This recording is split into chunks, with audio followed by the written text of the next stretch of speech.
Greva do të fillojnë është 3 ditë. Sot do të fillojnë me 1 orë, nesër do të fillojnë me 2 orë, mas nesër do të fillojnë me 3 orë.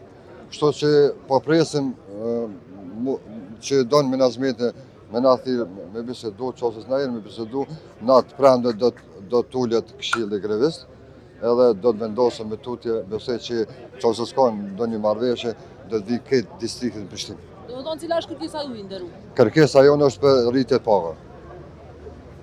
Prej 100. Na kena bisedu, gjatë shumë bisedime, kena pas, kena ullë, por e kena pa që ka qenë një kohë ka qenë Covid-i, masane ka qenë kriza energjetike, na nuk deshtëm i bo presen për shkak krizës energjetike, e prezum ashtu si që nga tha menagmenti, me prit deri në mars pritëm ollum, na takimin na ofroi rriti për 30 euro për punëtor, ku për neve si sindikat kjo është e papranueshme, nuk mundojmë pranu 30 euro rritje paga për punëtor.